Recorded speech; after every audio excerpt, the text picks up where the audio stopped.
Hi guys! Welcome to my YouTube vlog. Another watch, another day. So ano pang hinihintay natin? Let's go!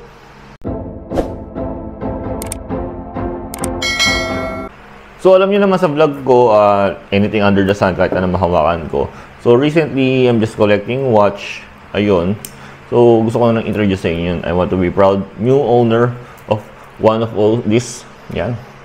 SSC 911, also known as Seiko Panda version 2. So ito yon, ganda, premium na premium. So ano to, this watch galing siya sa Seiko. So isa siyang speed timer. Yan, Seiko Prospect speed timer. If you buy it in a legit store, yan, ganda.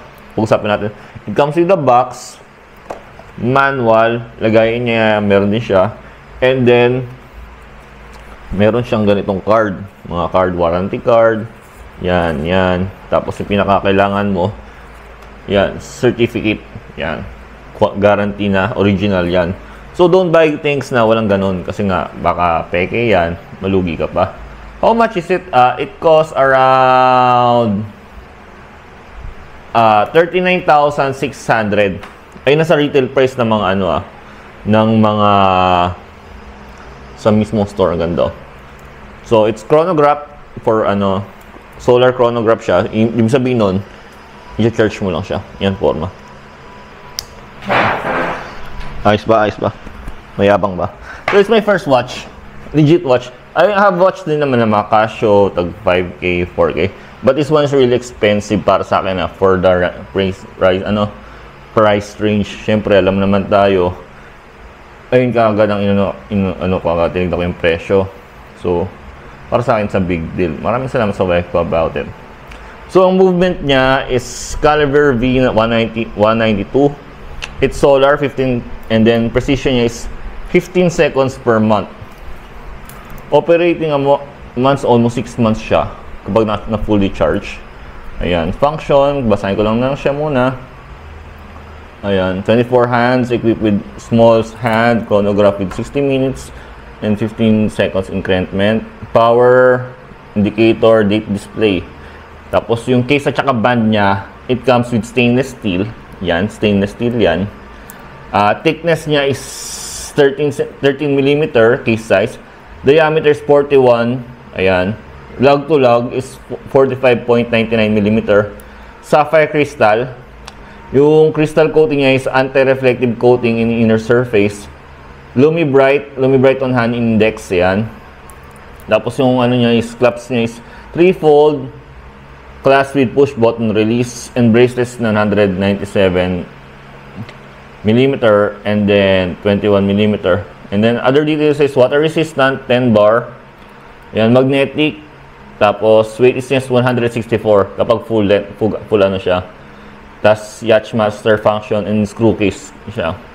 So it reminds me of it looks really premium sa price niya. And kamukha niya yung Rolex Daytona. Pero kasi yung sa Rolex Daytona is pure black.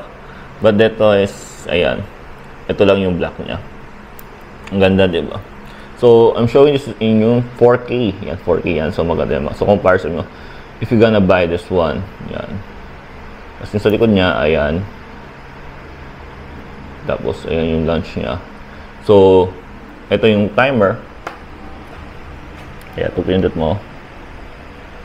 Ay, hindi pala. Ito pala, sa baba. Ayan. Yung timer niya. Stopwatch siya. 1 minute yun. Hindi, 10 seconds lang pala. Tapos, pwede mo siya paandarin ng normal watch. Kung gusto mo papandarin pula. Ayan.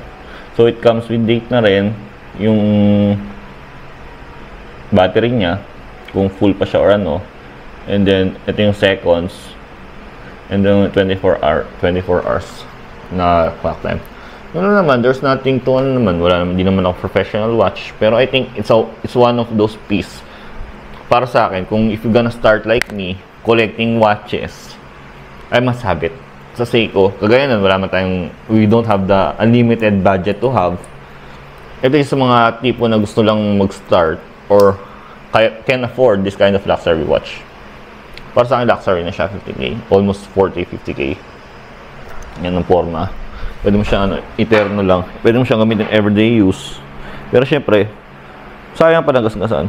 Yan, maganda lang. At saka siya, isang tingin mo pa lang, malayo pa lang, alam mo maganda. Yun lang, Seiko Prospect SSC 911. Maganda siya. Panda version 2.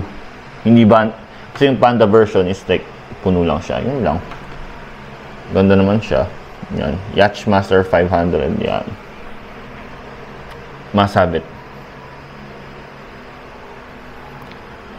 Must have it. Yun lang. So, kung susunod, pagbubutihan ko na yung paggawa ko ng kunyari magkakaroon pa ng ibang mga watches review. Ko ba to? I-vlog ko pa. Pero at the moment, ito lang tayo. Kasi syempre, ito lang kaya natin yung vlog. Yan. Ganda-ganda. Seiko Prospect Panda version 2. Yan. SSC 911. Yun lang. If yung natuwa kayo dito sa pinakita ko, please do like and subscribe ang YouTube channel. Maraming salamat sa ulitin.